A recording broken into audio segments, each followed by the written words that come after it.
Hello. Hello, it's me. It's me. I'm Olivia. And I'm Amy. And this is Girls Gone Gone Spooky. And this is the last episode of season 2, you guys. Wow. Episode 80. Yeah. We've done 80 episodes. I can't believe that. That's amazing. Yeah. And I continue to find new things that we can talk about in the next season. Yes, I know. And I was looking, so Amy and I have a shared doc of all of our notes. So we don't have overlap because we do obviously the same theme for the most part. And I was looking through all of the sources we had for today and we didn't even use all of them. So we just have so much more content and I freaking love it. Exciting. Yeah. So this is our third and final stop of the 3-part Around the World series. And today we're looking at North America and Europe. Europe. And we have so many good stories for you guys. And also, we are already planning season 3. So we will have our usual 2-ish month hiatus. We'll be back in September.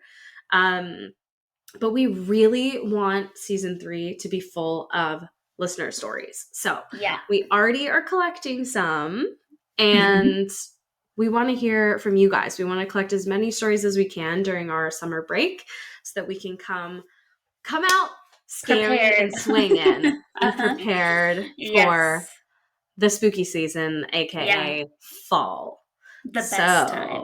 The best time of So send us your scary stories. girlsgonespooky@gmail.com. You can also DM us on any of our platforms. Facebook, Instagram, TikTok, YouTube, @girlsgonespooky across the board. So we want to hear from you or else. Please. Please. Or else. Please. Or else. Threatening. I guess I should probably tell people. Personalities. I should probably tell people about this podcast at this point. I know. I haven't even told anyone. I've posted it a couple times, kind of stealth mode on my Instagram, but I think maybe it's time to do a proper post. Hey guys, I have a spooky podcast. You have scary ghost stories? Yeah. And we have 80 episodes for your listening pleasure. For your listening pleasure. Amazing. Okay, with that, you probably saw I commented on one portion in particular of your notes for this episode. I'm so excited! Yeah. Okay, so I'm going to shut up and pass the mic to you. Okay, perfect. Yeah, I think I wrote in our doc, more vamps, was the way I put it. Because, yes, I saw that. Because I think that I've had a vampire story in the last, each episode of the last 3 weeks. So I'm just on a kick, I guess. Yeah. Let's fucking lean in. Let's do it. So, we're going to start. There's 3 stories in this little series that all build on each other. So they occur in Serbia. And we're starting with Peter Plogojowicz, which I'm sure is wrong. Wow. Yeah, I'm sure. Pronunciation. They spelled it out for us because it's spelled, you can imagine the spelling with C's and Z's. Z's and S's and C's, yeah. Yes, somebody spelled it out Plogojowicz, so hopefully they're correct. And I'm just going to follow them. Plogojowicz. Yeah, probably. All right. Let's go. Who knows? To it. We'll call him Peter. Okay. So Peter. Exactly. So, as we know, there was vampire hysteria in Europe in the 1700s. And Serbia, where the story occurs, was not an exception. So Peter was living in this village in the early 1700s until his death in 1725. But according to the stories, he did not stay dead because 3 days after his death, Peter returned from the grave, appeared before his son, and demanded food.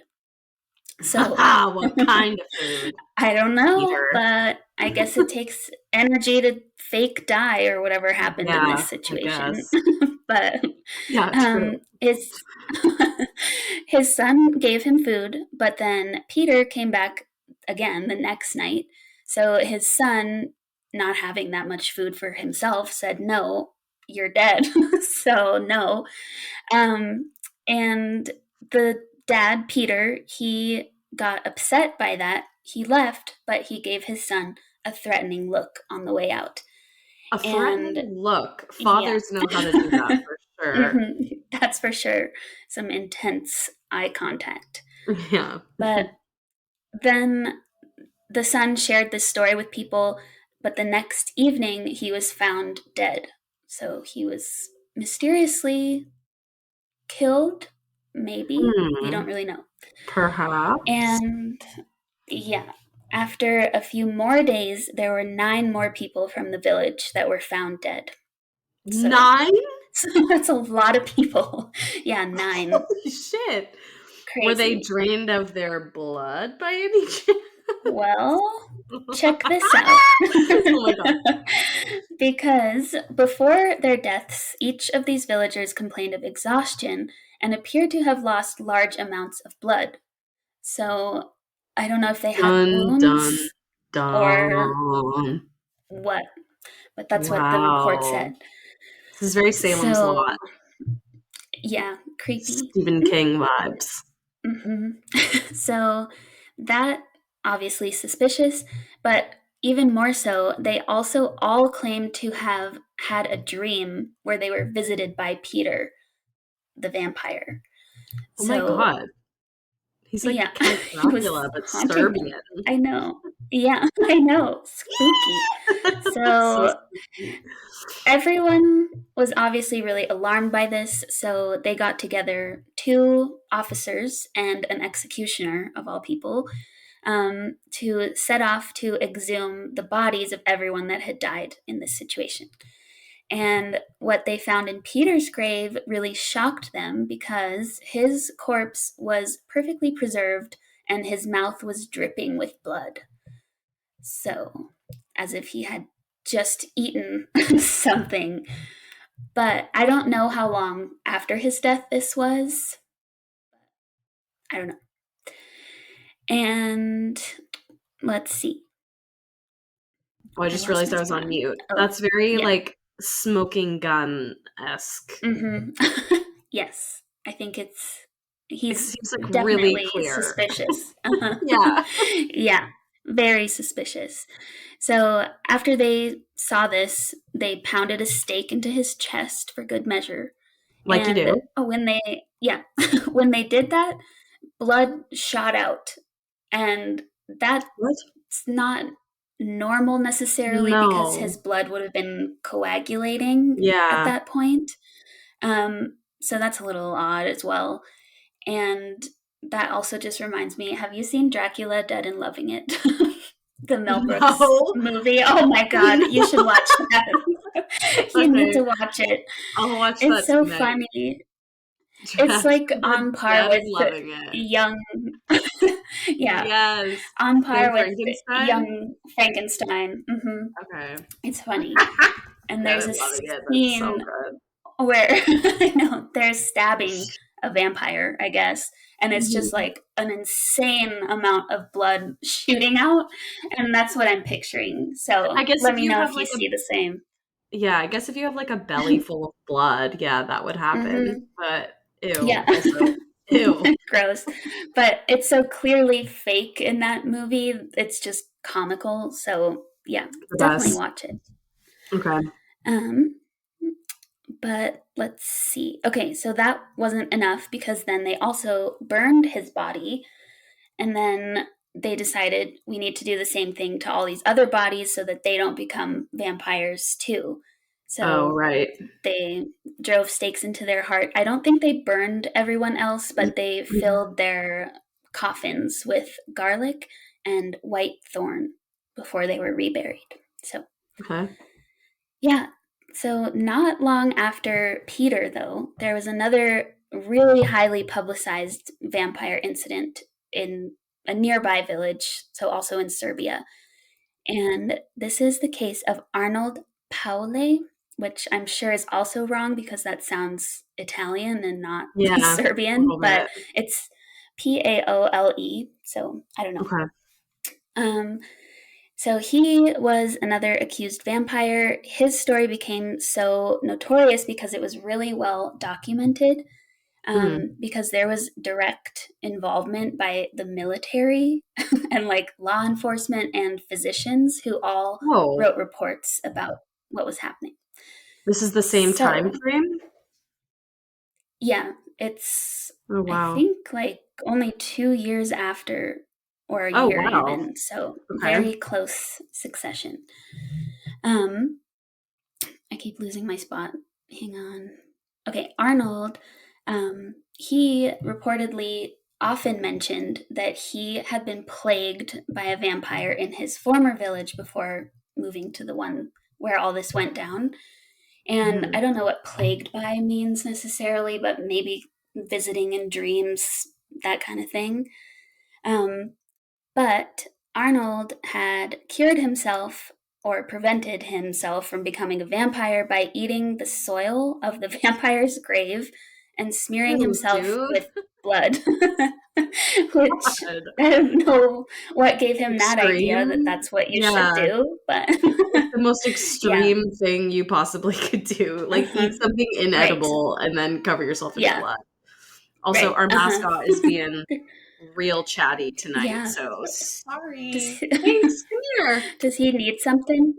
Come here, buddy. No, he Is he just had hungry? dinner. No, he Oh, just ate, okay. the chunky boy. Come here.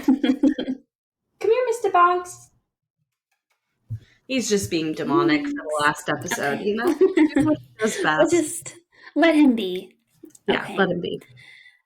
So, okay, in about 1725, Paule broke his neck in a fall from a hay wagon.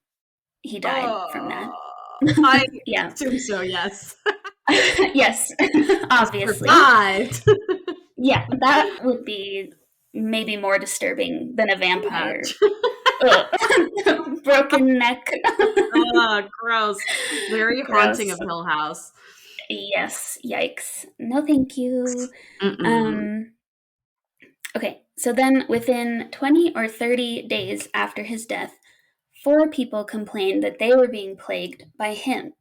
So he was doing the same as in the last story.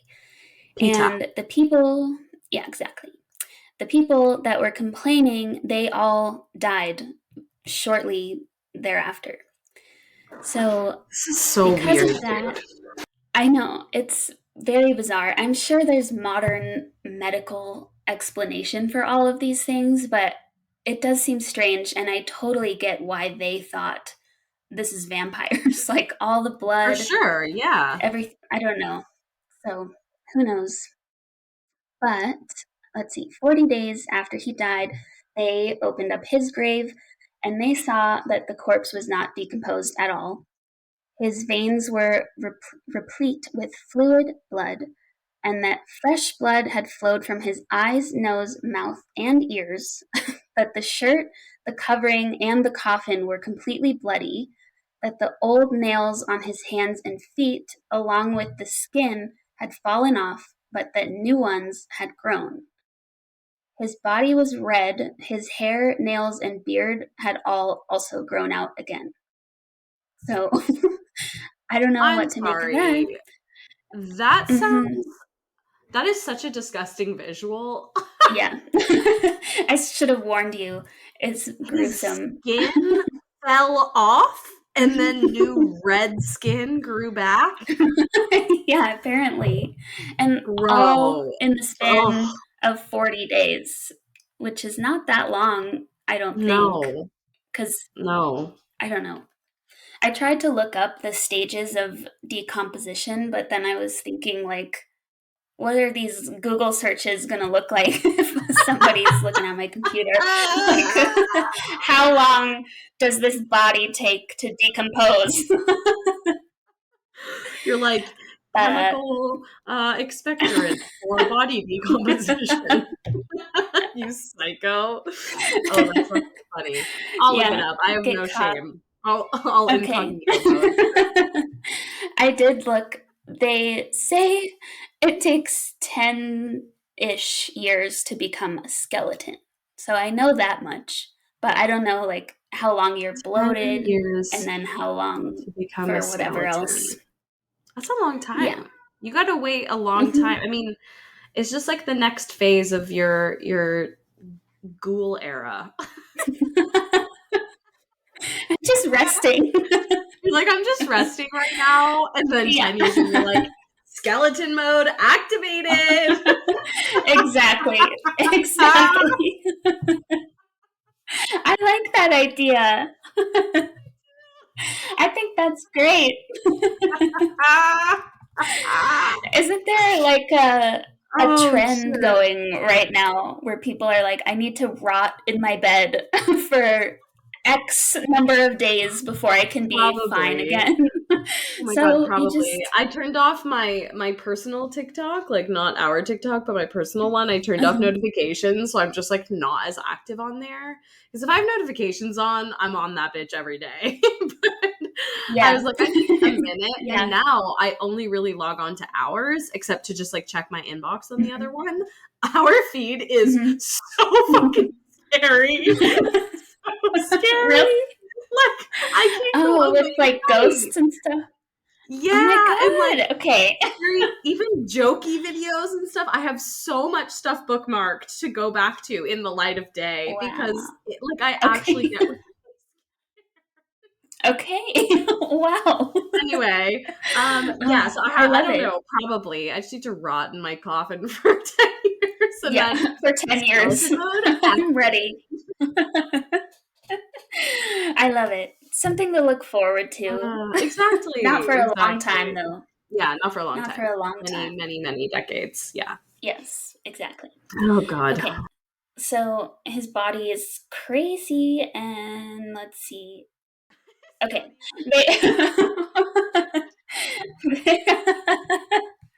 Not in a good way either. No. So. Not in a good way. Can you imagine? They open up the coffin, they're like, damn, he fine.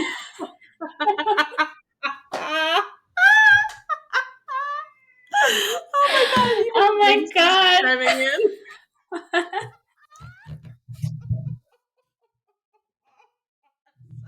Oh my God.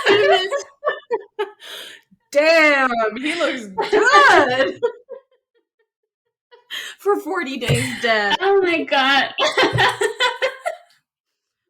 Oh my God. Well, if he was like a Twilight type vampire. Yeah. It's like, reminding me of a facial. Yeah.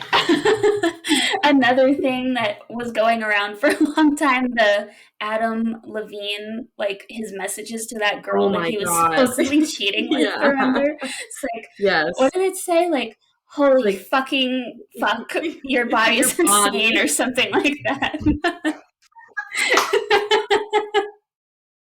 That's what they say when they open the coffin. Holy fucking fuck, your body's insane. He just opens his undead eyes and is like, thanks. Thanks. Thanks, I have a 10-step skincare routine. And then brand new diet of blood only. He's like, I'm in my Korean skincare era. Yeah. Oh, Jesus. Oh, my God. Not in a good way. Okay, not in a good way. Oh, yeah. And it gets even crazier, actually. So, obviously, they think he's a vampire. So they're going to drive a stake through his heart.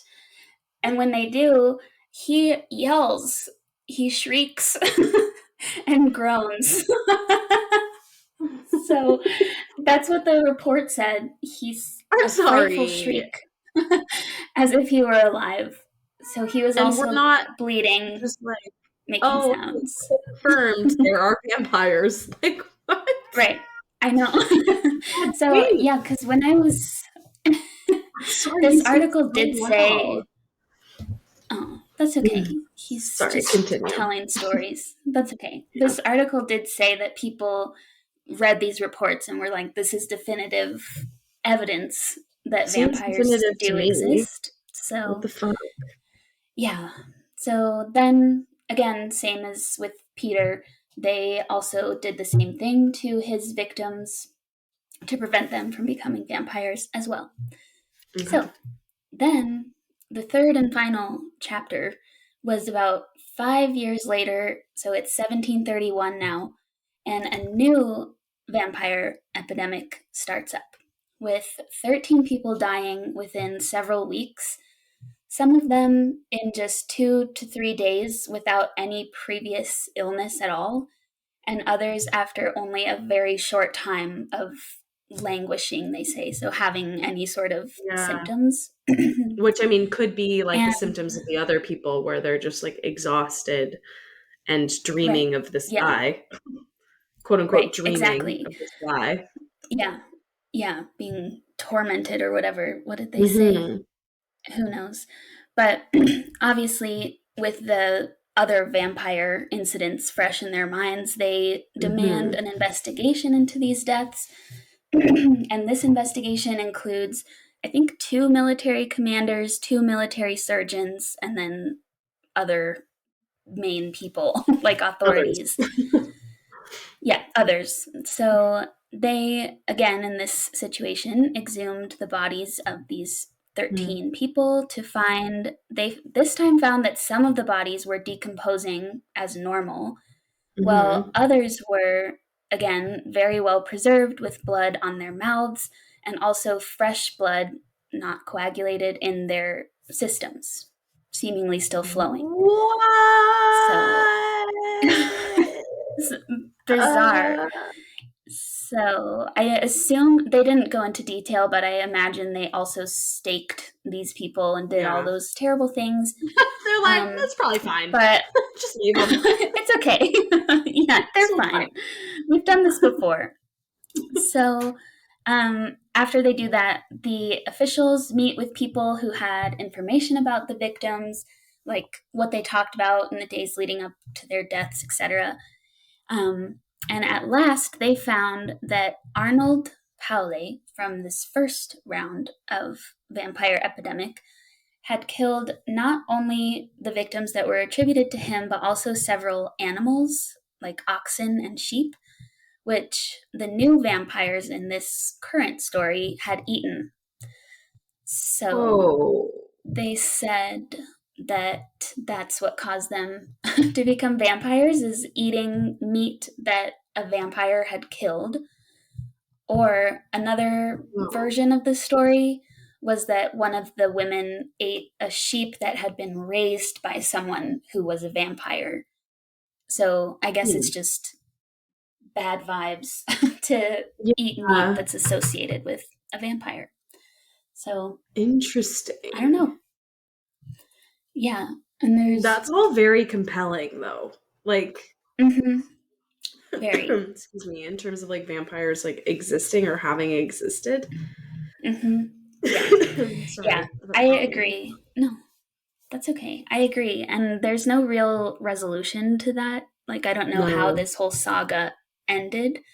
And I went back in our notes and in our episodes because there was another story of Mercy Brown who you told in another episode. And just the way that people thought to deal with these things was so insane.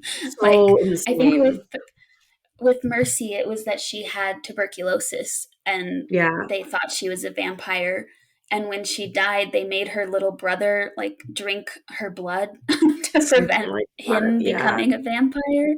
So obviously he died too, but just like such gruesome things. So gruesome, Jesus. Oh my God. Yeah. Okay. But those are my vampires for the day. Yeah. It seems like it. I don't know. Yeah. Hard to say. You know, when people ask you, like, oh, like, if you could live in any other era, I'm usually like the 90s. Like, to be an adult in any other era, I'm like, oh, the 90s. Now I'm like 1720s Europe during the vampire hysteria. I would fucking thrive. Yikes. I'd be Van Helsing. Liv Helsing. Okay. Yeah. Liv I love Helsing, it. it's me. Or you'd be tried as a witch and burned at the stake. Actually, that's a really good call out. Okay, maybe I'll just like obsess over that time and not live then. Yeah, I right. didn't even think about that. I would totally be burned this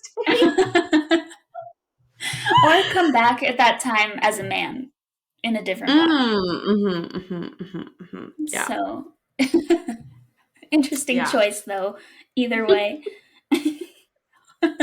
Whatever, I'd man. love to come back in the plumbing? 1720s. Yeah. Crazy. Isn't that like when like the plague was going around too? Like the Black Death? I don't know. Not the 1700s. I mean, I think that was the Dark earlier. Ages almost. Yeah. Yeah. Not but quite, yikes. but yeah. Anyway. Not good. Yeah. Witchy girl goes to transports to 1700s Europe. Maybe not the best vibe. Yeah, right. Never mind. Yeah, not a great idea. Oh well. Anywho, you can still dream about it. Yeah, exactly, and obsess over that time. Exactly. So I have a couple more things. There's no relation between any of these, so it's just very random. So the second one is the catacombs. So there are a few different catacombs throughout Europe, but I think the most famous one is probably in Paris, France. So the catacombs, which is an underground cemetery pretty much, became what they are due to a lack of above-ground cemetery space in Paris, also in the late 1700s. So the catacombs now house the bones of roughly 6 million people, which seems like a lot of bones to me. How are there 6 million full-ass human skeletons in there? I don't know. Well, it's huge. It is huge, the main thing. And then also, like, they've built sculptures now out of these bones, so it's like art pieces and all that, and the walls are just lined with bones. Yeah. Definitely look at pictures. Huge. Did you visit when you went there? No, we couldn't. I can't remember why we couldn't. Like, I think they were like closed or something. Like there was some safety issue, I think, because obviously that was like top of my list. My mom would have been down. Like she's not easily spooked by things, so she definitely would have been down. But I want to say they were like reconstructing some like main part of it for safety reasons, like reinforcing it kind of. So I think that's why we didn't go. But honestly, there are a few things that I would go back to Paris for, but that is probably one. Yeah, it seems really cool. Yeah, a lot of bones. But I do wonder, I don't even know if it's open to the public anymore, actually. Oh, really? I don't know. We can look it up. I'm curious. Yeah, we'll check it out. But anyway, let's see. Okay, so the catacombs, I think just given what they are, they're innately pretty spooky. But there aren't really any stories of like overt hauntings, but more mysterious happenings and maybe some urban legendy type stuff. But one of the creepiest stories of the Paris catacombs is called the uncovered video camera. So, in the early 90s, a group of cataphiles, they call themselves, they are the experts that specialize in the study of and exploration of the Paris catacombs. So, a group of cataphiles were traversing through the dark chambers of the catacombs. They happened upon an abandoned video camera lying on the ground. Oh my God. Much to their, spooky. Much to their surprise, the camera had video footage stored. So as they replayed the footage and they heard disturbing noises was the first thing that greeted them when they played it. And then after watching more, it became apparent that the man who was videoing was lost in the catacombs. and he couldn't figure out how to get out. And it was also very clear that he was like panicking to a point where he was going insane. So Oh my God, that's so fucking scary. I know. I think this must have, did this inspire a movie? Mm-hmm. As Above, So Below, I right? didn't copy that. Yeah. Yeah, that's Okay, the one. yeah. They say I still that's haven't what seen it, but inspired it looks really scary. Yeah. So I can't imagine. I would go crazy too down there. Yeah, I'd lose it. But the video footage abruptly ends with the man dropping the camera on the ground, and that's all. So they don't really know like what happened to this man.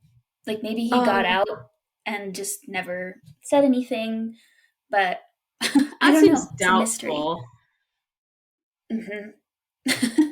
Agreed. So I don't love bizarre. that for him. No, no, me either. Okay, and then going back in time again, this was during the French Revolution. Someone named Philibert Asper he was a doorman. He was dispatched to fetch a certain liquor from a cellar, but he mistakenly went into the catacombs instead, which is just an unfortunate mistake. Poor guy. So he ended up down there. He was wandering around. It's pitch black. He only had a single candle with him. And he became lost and confused. He might have been intoxicated himself if he was going down for more liquor. And of course, at some point, his candle goes out, which makes it totally impossible because it's completely dark out there, down there, so he can't escape. But so poor guy. He unfortunately did not make it out. His body was not found until 11 years later when a group of people uncovered it. So he was already a skeleton. And yeah, I guess he was. He was ready to be added to the wall, I guess. Oh, yikes. Fuck, dude. That's so gruesome. Oh. Yeah. But they were able to identify him because he had a key ring on his belt because he was a doorman, he had a bunch of keys. But out of respect, they buried him in the catacombs at the exact spot where he died. So he's, a terrible way to die, but at least he hasn't been disturbed too much. And some people say that his ghost haunts the catacombs, but I couldn't find any real stories of someone seeing him or something like that. So poor guy. But then last one of the catacombs. This is just kind of cool. In 2004, a group of police officers were exploring part of the catacombs that was restricted from public access, and they began to uncover very strange things. They found a PA system with pre-recorded guard dog barking noises, a 3,000 square foot gallery space wired with phones using pirated electricity, and several communal spaces including a bar, living area, workshop, lounge, and even a 20-seat cinema. What? I guess these people who identify themselves as cataphiles, they really just like being down there. So it's like maybe they're creating some community. Or they're in a fucking cult and are trying to summon Satan. Exactly. That's what I thought too. But what kind of movies are they watching while they're doing that? Satanic ones, probably. Don't really want to know. Yeah. Speaking of, actually, I'm watching this show right now called Archive 81 on Netflix, and it's actually very spooky, but it's basically about the description they put on Netflix is it's based on a guy who's restoring recovered podcast files, but it's not podcast files. It's a woman who's videoing almost making a documentary, it seems about this building, but she has ulterior motives. And anyway, but the whole thing is basically about like a cult, and that's clear from the beginning, so it's not really a spoiler. But now I'm just like, everything is a cult, and they're trying to summon a demon. Oh God, scary. It's good Cults though. are It's so good. creepy. So creepy. They like can convince anyone, even if you're like a Truly, very yeah. rational person. Mm-hmm. You could end up in Mm-hmm. their clutches. Yeah, exactly. Scary. And you can see how like it's like people get brainwashed. It's like all these Yikes. promises and like, oh, this is like, don't you want this? Don't you want to like see Mm-hmm. your dead family member again? Like we can make that happen. We promise. And Yeah. you're like, oh, Oh okay. God. Yeah. Okay. Anywho, I'll try to put one on Scary. Netflix. Anyway. Yeah, okay. Good recommendation. Mm-hmm. All right. Let's see. So, last thing about this, the cinema seats were carved into the stones of the catacombs. And the creepiest part was there were cameras mounted on the ceilings that were recording them. So, a few days later, the police squad went back to look into this further and investigate everything. But everything they had discovered was gone. And they just found a note that said, "Don't search."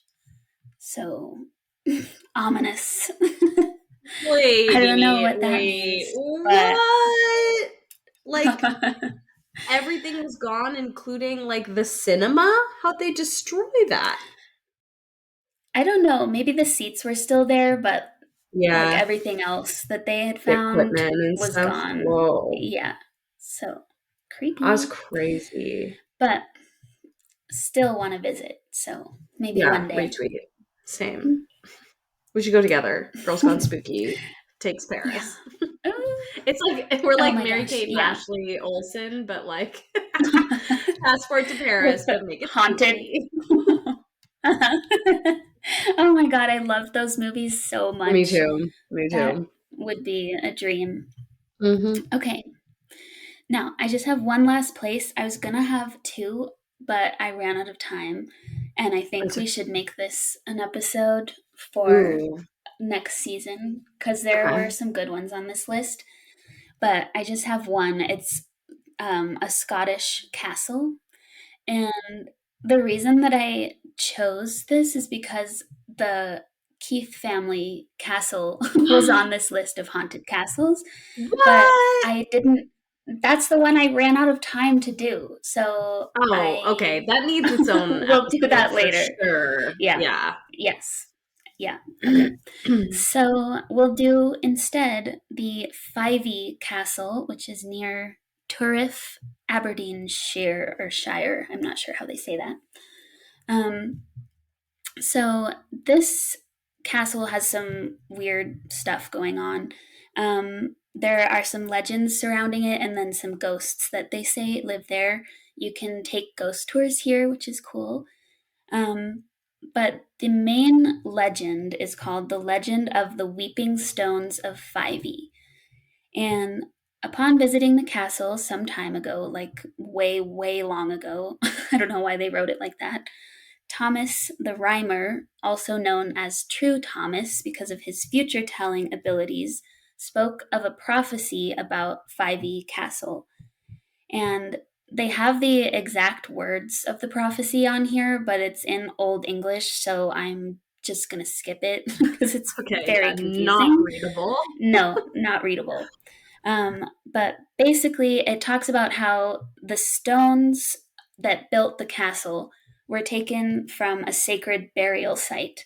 And until the stones are returned, no male heir shall live ever to inherit the castle. So the Curse. stones, yeah, a curse. The stones are said to remain wet when all around them are dry, and dry when all around them are wet. One of the stones was found in the charter room and can be seen today on the castle. So, is this story true? It says. No one knows, but the fact that a male heir has never survived to inherit Fyvie Castle could very well mean there is some truth to the legend. Or So, could maybe be whoever put the curse. curse on the castle was like fuck these sexist norms. No male heirs, females only. Yeah. Maybe so. That'd be cool. Ahead of her time. Respect. Yeah, exactly. Yeah. And then, okay, last thing, the main ghost here is the green lady. So she's not in white like everyone else. Once, yeah. So like everyone else. They all are in white. Totally are. They dirty totally nightgown.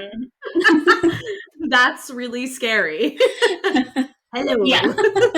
Just like hello. Dirty nightgown. That's really scary. Yeah. I love it.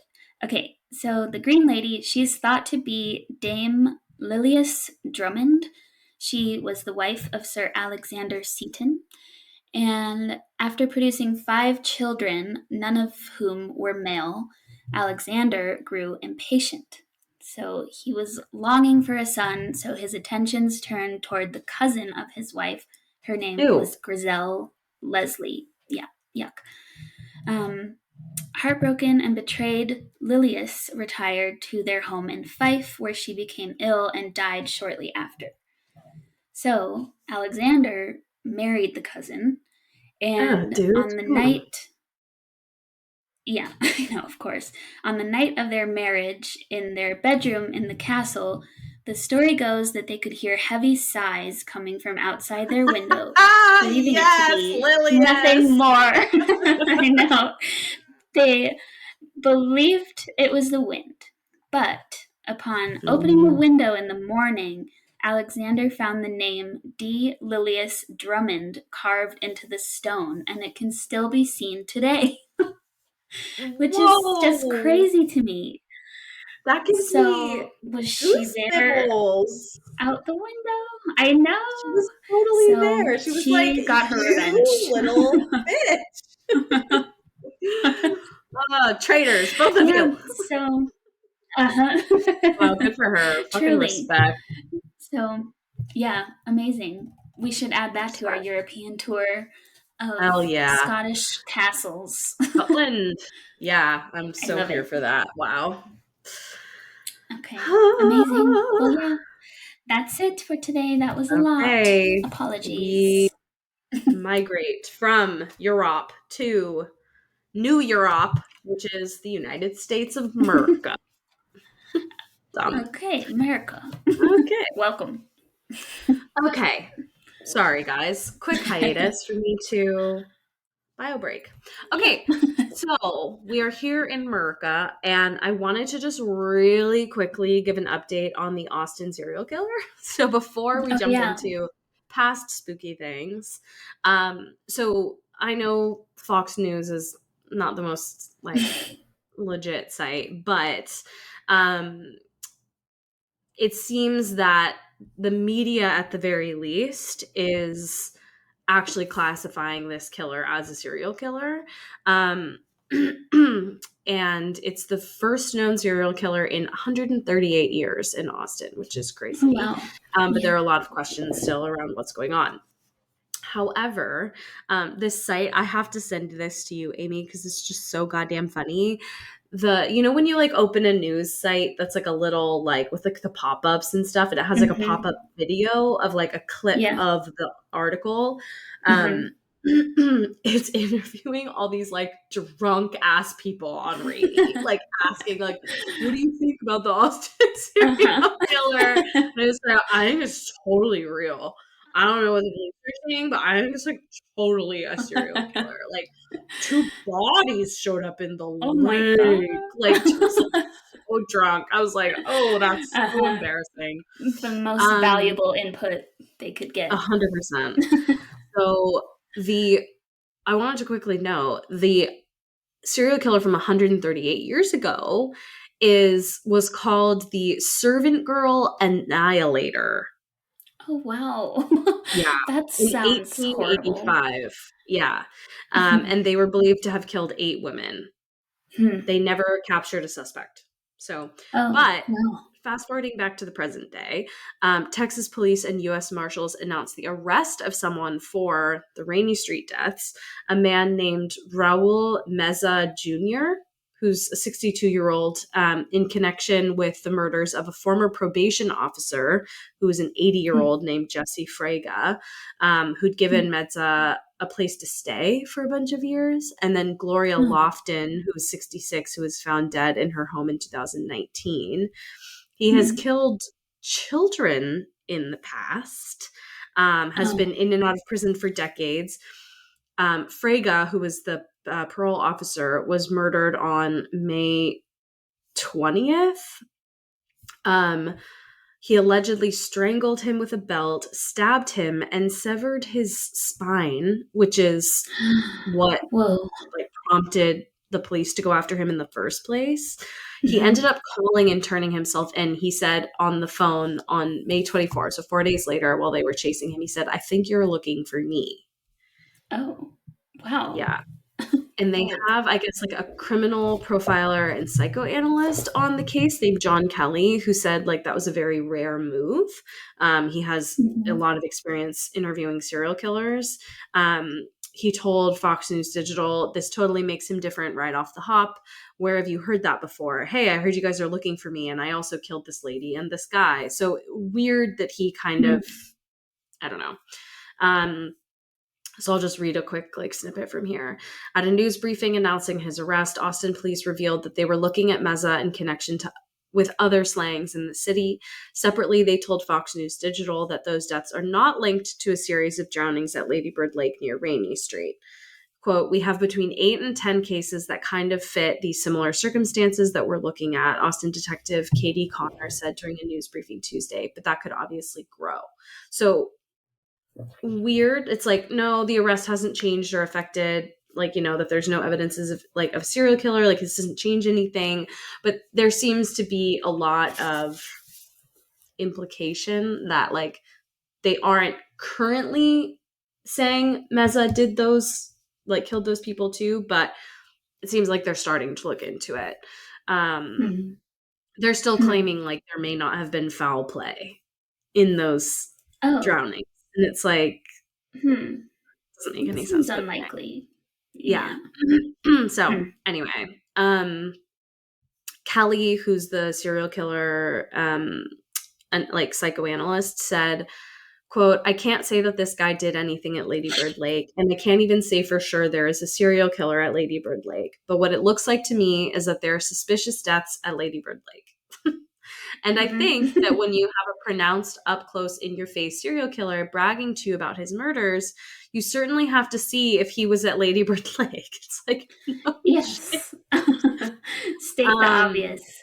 Yeah. So anyway, this man like is a seriously fucking bad dude. Like whether or not he did this, he, in addition to those deaths that he admitted to,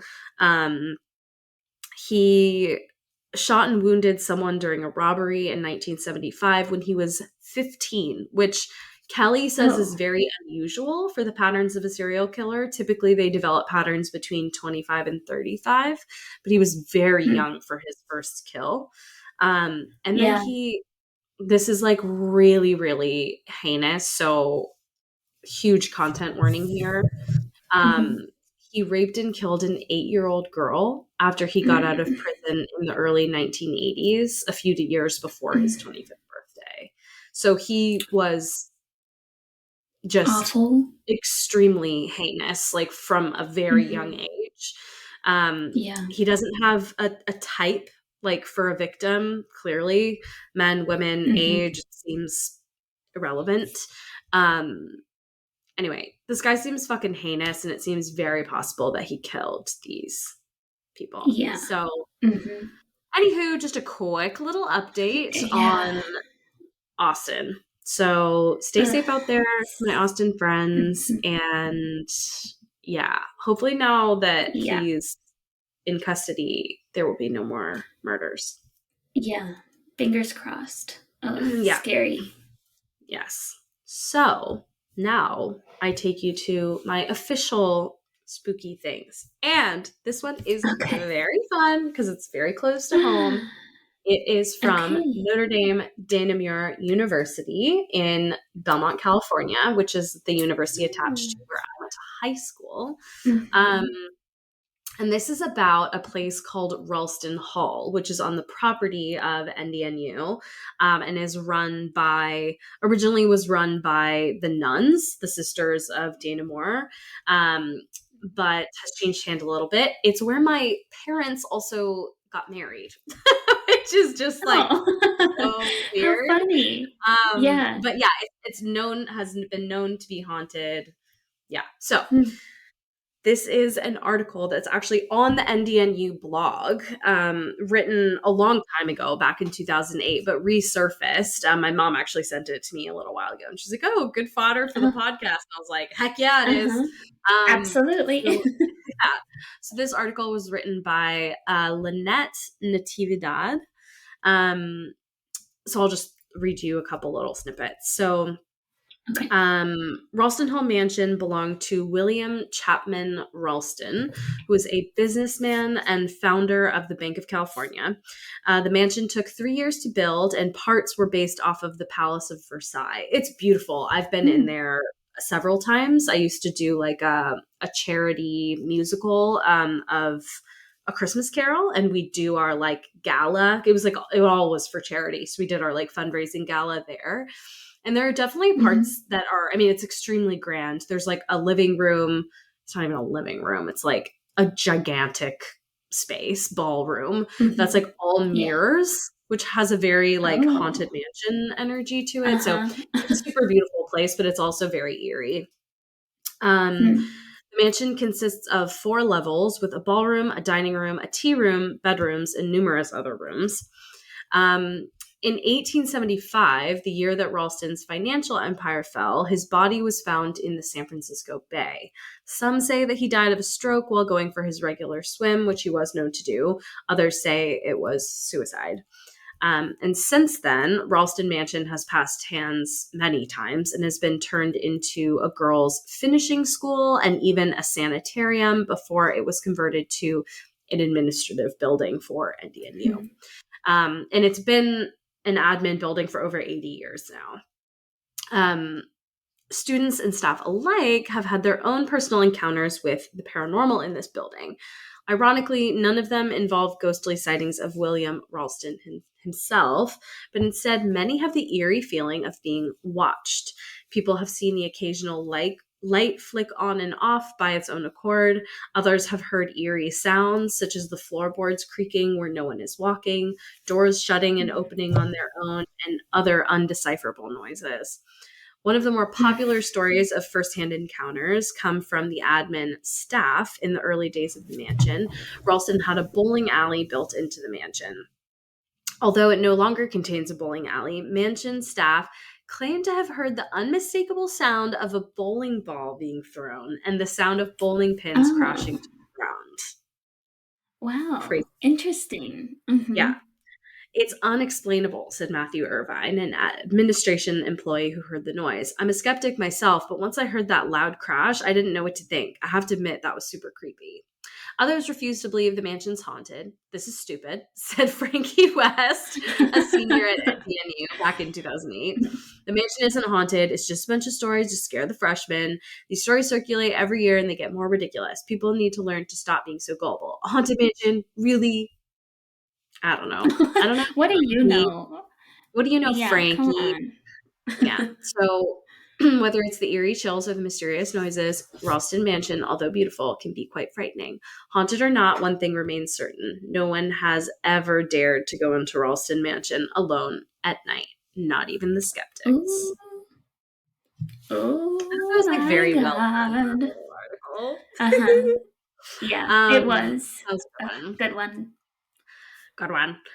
Okay, so now I have a couple little like quickie stories until I get to my main feature. So these are collected from someone in the a ghost subreddit on Reddit from a user called Cryptidette1, who's basically just like looking for stories. Like, any paranormal experiences, tell me about ghosts, cryptids, paranormal things, demons, ETs, anything. She was basically putting together a website. So I'm going to read, I think there are like 4 or 5. So this one is from Molt, 1968. I was visiting my sister in Pennsylvania, and her boys had just flown to Houston to see their dad. I decided to sleep in my youngest nephew's room, so my sister made a joke about her son swearing to see a ghost in his room. Creepy. I fell asleep, but woke up about who knows when in the middle of the night. I was facing the window, so I rolled over and looked in the doorway. I swear I saw a shadow, so I closed my eyes, and in my head was burned with an image of what I swear to this day was a Native American man wearing a loincloth. He had a necklace around his neck with some sort of charm on it, braids on either side of his head, and I got the vibe that he was simply a father looking in on his kids. Oh, weird. Wow. I never told my sister until a year or 2 later, when she again made a quote-unquote joke about her house being haunted. So I told her, in my experience, it was. She freaked out and asked why I said that. I told her what I saw and the feeling I got, and she hung up on me. She called me back later to say her husband saw the same thing in the garage. Whoa. Oh my God. She goes on to say, the poster goes on to say, I have a couple other instances, but this is what came to me right away. Super weird. Wow. That's cool. Yeah. He's just looking out. Yeah, which is like very weird that there's that. She saw a shadow, closed her eyes, and that's the image she saw. Like, that is so not the image I would see if I were conjuring something up in my mind. I would see like a serial killer or like some scary looking dude. Yeah. True. They go on to share another story that they say is from their college experience involving the dark room at their photo lab. Creepy. They say if you know color photography, the dark room is in literal complete darkness. I needed to work on my folio for finals, and as everyone else was done, I was the only one on the floor, and the door was locked. I was going from my enlarger to where the paper goes to get developed, and a woman walked right in front of me. To say I was scared shitless is an understatement. Left the processor on, left my supplies, and ran out of there. So Don't blame her. No. And then the last, like, really quick snippet. She's like, oh, yeah, one more. The story of my husband and I walking through a mid-century modern house with our realtor. I go into the bathroom to see a male, about 50. In parentheses, she says, kind of looked like Danny DeVito. And when I walked in, he yelled at me to get out of his house. Danny DeVito. Whoa. So good. He's not a very imposing person. Might not be so scary. No, but it would be like, get out of my house. I wouldn't want Danny DeVito yelling at me. I don't know. No. He yells a lot and it's always sunny, so I don't know. Yeah. You can picture it. Yeah. Okay. This next one is from Icy Condition 2850. He says, hello, my name is Charles Bartlett, and I had an experience with a jinn, which we have covered before. Which is, as a reminder, kind of like a genie, but like a Japanese genie. Also Korean, I believe. I think both cultures have jinns. Anyway, I was hired to remodel a house in the panhandle of Florida. The first day on the job, I didn't really notice anything paranormal, but the owner made sure to tell me they had a resident ghost, which I thought was bullshit on the first day. I had taken my neighbors to demo the property. That night, my neighbor said that our other neighbor was whistling at his wife, and he swore he was standing right outside of the window. I didn't really know what to make of that. There were definitely little things happening in my house, but I just kind of shrugged it off until my neighbors left for the weekend, which was when things started to get weird. The first thing that happened was I was walking down the hallway, and right at the point that I was passing a closet, something or someone whistled from inside it and totally caught me off guard. I acted like I didn't hear it, but once I got back to our bedroom, I could swear I heard a woman out in our backyard crying for help. I went to the back door and checked, but there wasn't anyone there. So I came back in, I got back into bed, and then as soon as I laid down, it started again. And then it also sounded like every dish in the kitchen was being broken, crashing to the floor. I was super apprehensive about going to see what was going on, but everything looked to be okay, except for the lid to the garbage can in the kitchen was opening and closing by itself, which I won't lie, freaked me out. I called for my wife to come see, and she would not come out of the bedroom. And then he makes a comment like, I honestly never even thought of recording these things. But they chilled out after a little while, and we finally fell asleep. But it wasn't long after that we were woken up again by the entire closet door coming out of the frame and crashing onto the end of our bed. Oh God. It was literally like he's like extreme. Walking back to the bedroom, whistling noise. That's weird. Gets into bed, woman crying. Goes to check, comes back. Everything's fine. Here's a woman crying again. All the dishes crashing and breaking. Finally falls back to sleep. Fucking entire closet door out of the frame comes down on the bed in just like rapid fire. So that's a bit much. Yeah, he said my dogs were tripping and so was my wife. So it took forever to get back to sleep, but we finally did. The next morning, I was sitting at my computer surfing the net and having coffee when out of the corner of my eye, I see a small, I'll say, humanoid figure, which was sort of invisible looking, except for it was distorting on the edges, like on the edges of its body. I watched it run across the bed.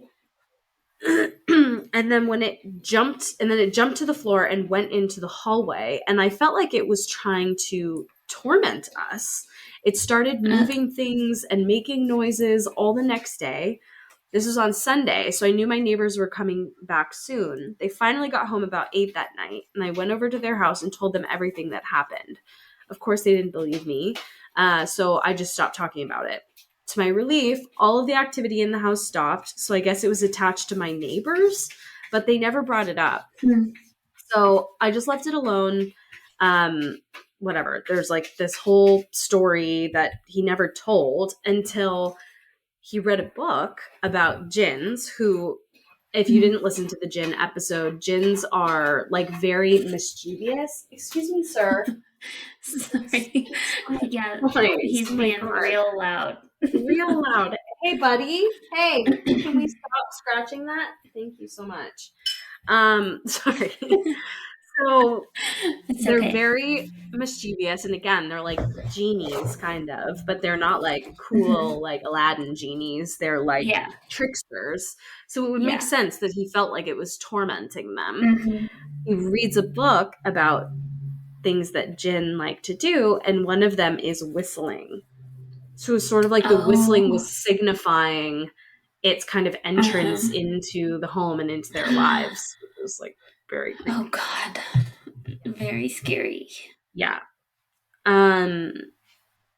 Okay. This one is interesting because it's not really a story, but she just references a ton of stuff. Just really briefly, her name is Ghost_Lady 1970. She said, "Hi there. I would love to share my paranormal experiences with you. If you're interested, I'll give you a quick rundown on my haunted life. I've been haunted with an attachment my whole life. My first memories are of the paranormal starting when I was around 2 years old, and they continue to this day. Wow. I've also lived in some haunted places as well. I hear whispers, see shadows, have demonic nightmares. I've heard knockings in the sequence of 3. I've seen the lower half of an apparition. My daughter also started having paranormal problems since she was very young, and she's now 31 and continues to be plagued with the same problems as me. What's weird is that my 27-year-old son has never had any paranormal problems, or at least none that he'll admit to. Weird. Witches. For sure. Witches. Yeah, absolutely. Okay, so this is the last one from this thread. This is from Muscles Bear. He says, I talk about this story a lot, so I've got one for you. I was actually featured on a podcast because I'm trying to get some answers for what happened, or maybe a perspective to debunk it. Let me preface this. I'm a skeptic. I've always been skeptical of ghosts, but damn, this is truly an exception to the rule. I wouldn't say it was a ghost, but sure as hell looked like one. So this happened in the early 2000s to my brother and I. We were visiting my grandmother at her house, and I was around 11, my brother 9. My grandmother's house was built around the turn of the century. My brother and I shared the guest room bed with me closest to the door. One night, my brother and I were getting settled into bed, and we were facing the same direction, toward the door that opened to the parlor. Out of nowhere, a yellowish figure appeared in the doorway, and I remember it distinctly. It looked like a woman, roughly 7 feet tall, a big floppy Whoa. hat, and a lace dress. It was almost alien looking. So naturally, I nudged my brother. Hey, do you see that? He whimpered, yeah. Immediately, we started screaming bloody murder for our grandma. Meanwhile, the figure collapsed upon itself and disappeared. Whoa. Weird. My grandmother appeared shortly to console my brother and I, who were screaming that we saw a ghost, but my grandmother told us we had a bad dream. A bad dream? We both saw whatever that was. It is something for me to see it alone. I can say it was my imagination, but for my brother and I to see it in the same place at the same time, that's crazy. And he still remembers it too. Needless to say, I slept in the living room from then on out. Wow, that is weird. Super weird. Collapsing on itself is such an odd image. It makes me think of something from Harry Potter, where it's like someone collapses into like being a toad, or like even like does that like thing where they like wrap up in the middle and disappear. Oh like yeah. when Harry and Dumbledore travel. Disapparating is what. Yeah, disapparating. Right? Yeah, I think so. But yeah, it reminds me of that, but like very otherworldly, like not normal. Scary. So very scary. So that brings me to my final piece, which is one that I've been wanting to cover for a while, which is the Waverly Hills Sanatorium in Louisville, Kentucky, USA. So scary. Yes. Waverly Hills Sanatorium sits on land that was originally purchased by Major Thomas H. Hayes in 1883. Major Hayes was in need of a school for his daughters to attend, so he started a one-room schoolhouse that was located on Pages Lane. He hired a woman named Lizzie Lee Harris to teach at the school. Her love for the tiny school, in addition to her fondness for Scott's, quote, Waverly novels, prompted her to name the little schoolhouse Waverly School. Major Hayes liked the name and chose to name his property Waverly Hill. The Board of Tuberculosis Hospital kept the name after purchasing the land and opening the sanatorium. Originally, Waverly Hills Sanatorium was a 2-story frame building with a hipped roof and half timbering. I'm not sure what either of those things mean, but construction on this building began in 1908 and opened for business on July 26, 1910, so it took about 2 years. The building was designed to accommodate 40 to 50 tuberculosis patients safely. Excuse me. At the time, tuberculosis was a very serious disease. People who were afflicted with TB were isolated from the general public and placed in an area where they could rest, stay calm, and have plenty of fresh air. Sanatoriums were built on high hills surrounded by peaceful woods to create a serene atmosphere to help the patients recover. TB was becoming an epidemic in Valley Station, Pleasure Ridge Park, and other parts of Jefferson County in Kentucky. And the little TB clinic was filled with more than 140 people. Remember, it was for 40 to 50. Whoa. And it was obvious that a much larger hospital was needed to treat those afflicted with the condition. Because TB was so extremely contagious and at epidemic proportions, those living with it could not be allowed to live and exist among the general population. And it was not known at the time that TB was airborne. So these people were all like living on top of each other. So if one person got better, they just contracted all over again. Right. So fast forward. With the advent of streptomycin in 1943, tuberculosis began to relent in the U.S. And by 1961, Waverly Hills Sanatorium was renamed Woodhaven Geriatrics Hospital, though some say it was in reality an insane asylum. So elderly, but elderly who are not quite right in the head. Woodhaven remained in operation until 1981 when it was shut down amid allegations of patient abuse, which I hate. No. Mm-hmm. Yeah. All told, by some estimates, over 63,000 people have lost their lives on the grounds over the years. 63,000. Oh my God. Yeah, like a That crazy is number. insane. Yeah. That's like a battlefield. I know. That's I know. crazy. I know. It's insane. Mm-hmm. Waverly Hills Sanatorium has remained abandoned since the early 80s. Several individuals have attempted projects on the site, but none have come to fruition. The property is currently owned by a couple who hold events each Halloween to raise money for restoration. Now, on to the haunting part. Visitors to Waverly Hills report encounters with many unexplained paranormal entities, most notably the shadow people. Where these ghostly beings are usually reported to exhibit human characteristics, the shadow people are different creatures altogether. Some believe shadow people are evil entities, while others see them as manifestations of human spirits. But there's also something else at Waverly Hills that is much darker. The creeper is a shadow spirit rarely seen at Waverly Hills, but carries an aura of doom felt by anyone who crosses its path. This dark entity crawls along the floor and even up the walls and on the ceiling. Fucking. It's disturbing. To spot the creeper at Waverly Hills is surely one of the most frightening encounters a person could have at the facility. Many believe the creeper to be an inhuman entity, a malevolent being not of this earth, but there are many other possible theories. Is it a human spirit? The scariest option to me, an ancient spiritual entity? Mm-hmm. That's Demon? terrifying to me. Yeah. Yeah. Like an ancient demon, that's even scarier. Right. Yeah. There's also talk of a doppelganger being at Waverly Hills. So this place is just like chock full of spooky. Yeah. Yeah, not even just spooky, fucking scary. So scary. I gathered a bunch of people's experiences. And so I'll call out, like, there are the shadow people, there's the creeper, and then there's something people call Big Black, which I don't know is just a shadow person or if it's a creeper. It definitely creates an aura of doom and like crawls around. So it's hard to tell if there's overlap between Big Black and the creeper. Right. But I'll just read some of these stories. So this is someone who was a volunteer at Waverly Hills.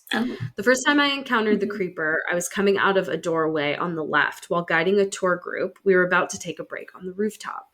Everyone had just finished, and it was attached to a photo. So when they say the doorway on the left, it's the doorway that they had taken a photo of. And by the way, this place looks run down as fuck. So we will post a carousel of images because there is so much fucking scary shit people have caught on film in photographs. It's so scary.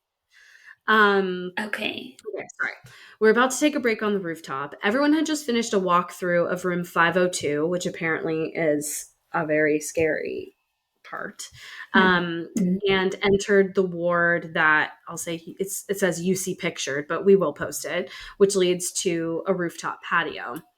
I walked through room 502 checking for any stragglers, and after finding no one, I started to step through the doorway. I looked down and stopped, suddenly realizing there was an object the size of a lawn trash bag, like one of those big black ones you'd put your leaves in, right at my feet. It was so close I almost fell over it, and next thing I know, it was moving.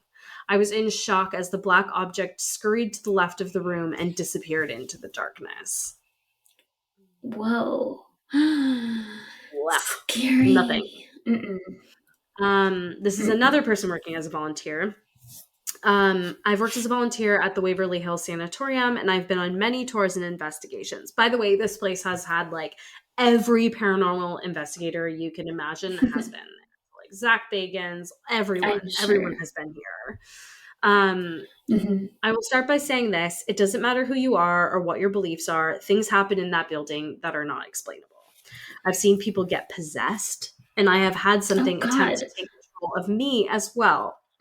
I've heard voices nobody around. I have smelled cigars when nobody was smoking. I've been pushed up against a wall, seen a doppelganger, watched inanimate objects move on their own.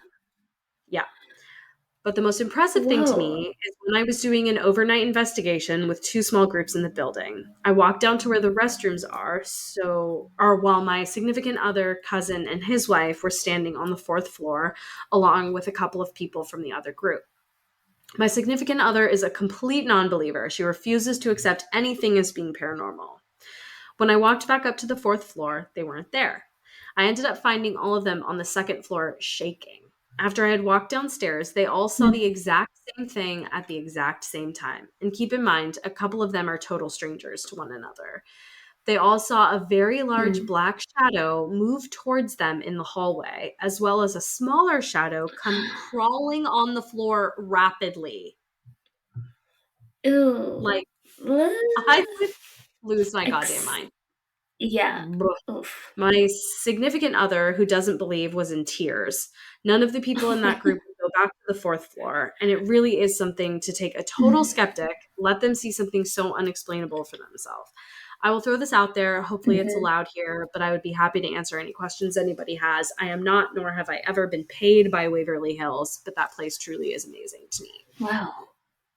Yeah. Wow. Really fucking. Yeah, I mean, they keep going back there after all Really. of that. They must So really scary. be invested. Wow. And just like have nerves of steel, I guess. Like I'd be like, bye, Yeah. I'm good. Bye. No thanks. Yeah. I'm done. Yeah, I'm done. So then some of these I mixed up ones between Facebook and Reddit. So I think this one must be Reddit because I have a specific username. This is from Mystic, spelled with a K, _spiral. So they say, my Waverly story. This experience happened on my 2nd visit to Waverly Hills. I went with 2 cousins and a friend of my cousins. And a couple things happened on this visit, but this was definitely the most intense. We had just walked a mother and daughter back to the exit and used the facilities while we were there.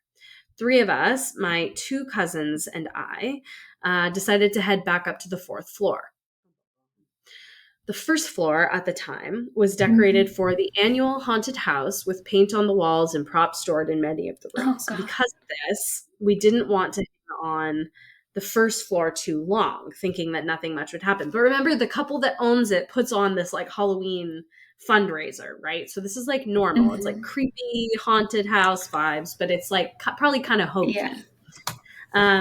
As we were approaching the stairs and to start heading toward the floors above, we noticed that the hallway seemed unusually dark. Because Waverly is open, no glass windows, as a fresh breeze was thought to help tuberculosis.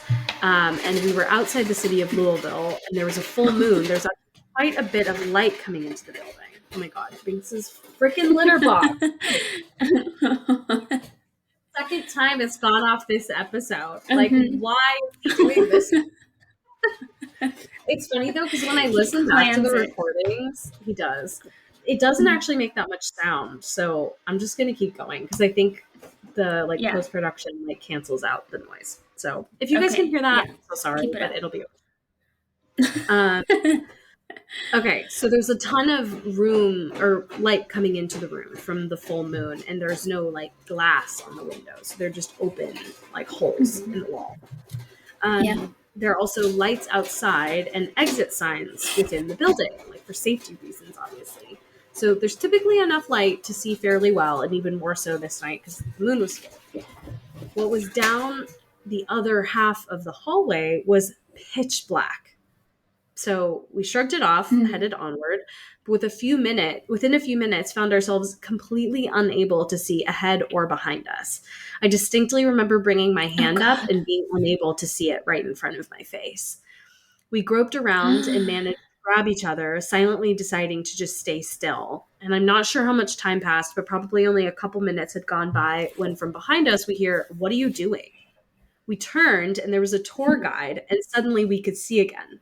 We explained that we had stopped because we couldn't see our way forward, and the guide looked at us a little incredulously. This is when we started to notice not only had we passed a bright exit sign, but also numerous rooms, including a rather large meeting type area with the lights on. Whoa. Yeah. Scary. Yeah.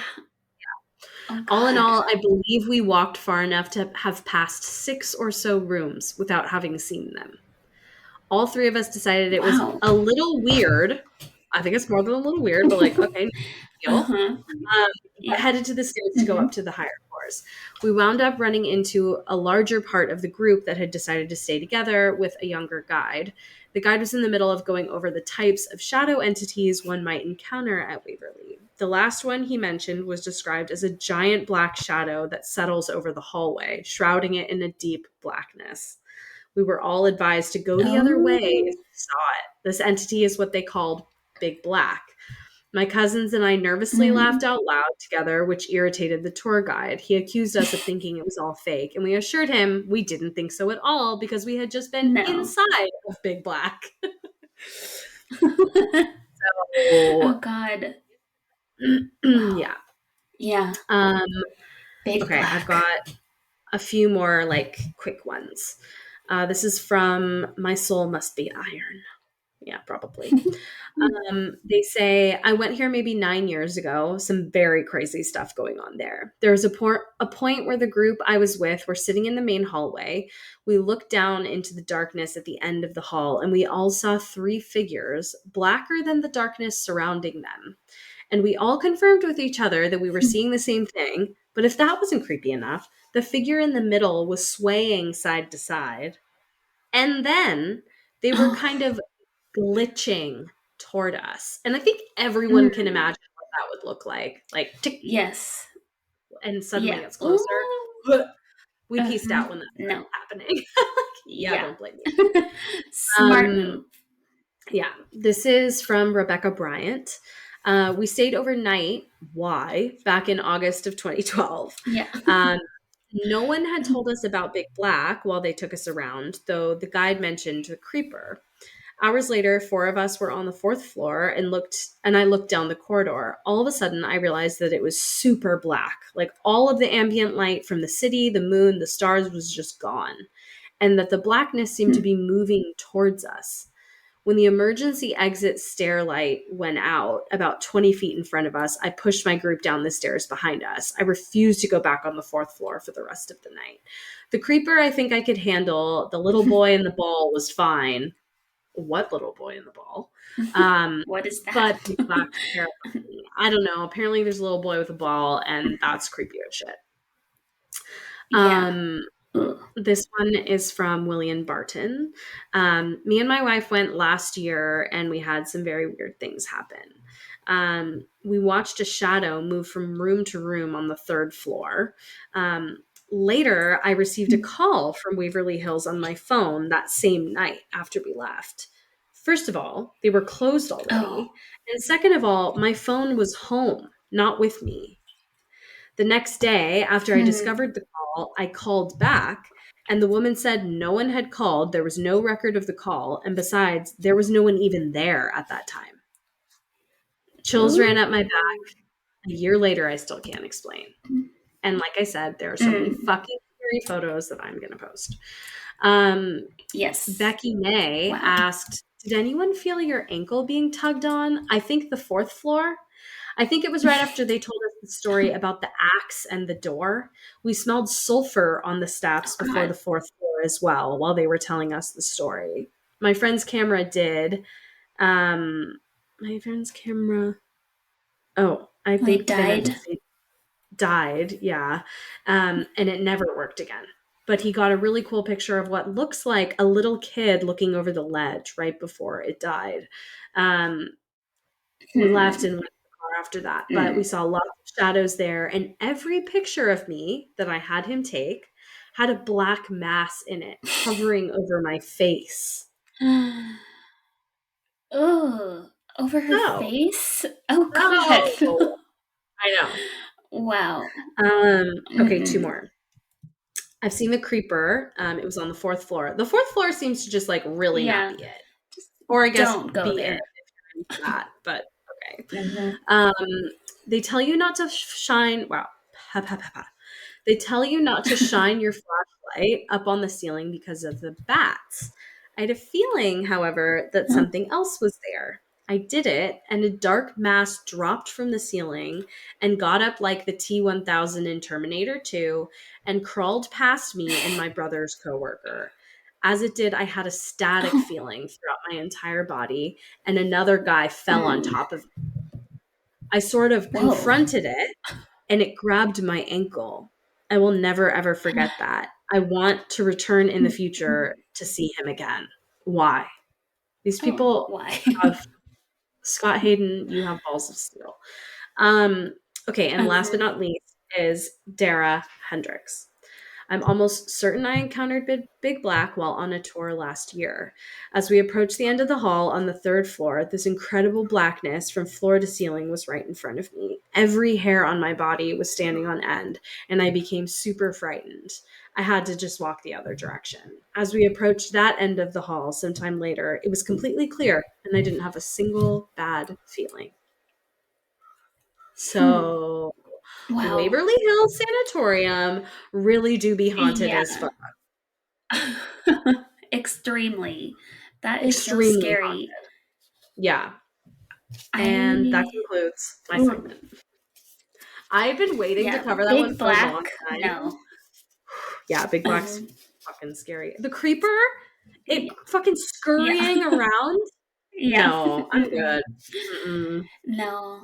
Wow, that is a really good one. Ma'am. I can't believe we haven't covered that yet.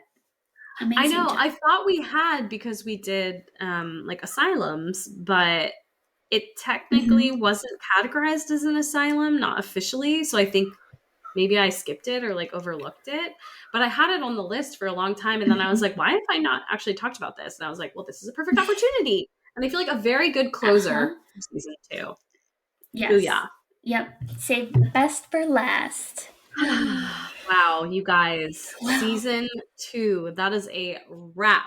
Thank you so much for listening. Yay. We already did the spiel at the beginning, but really quickly, @girlsgonespooky across all socials. Email us at girlsgonespooky@gmail.com, and we will be back to scare you. I mean, see you in Yay. Can't wait. And in the meantime, y'all better have a spooky ass summer. Yeah. And thanks for listening. We love everyone that listens. We love you. Stay spooky. Bye. Stay spooky. Bye.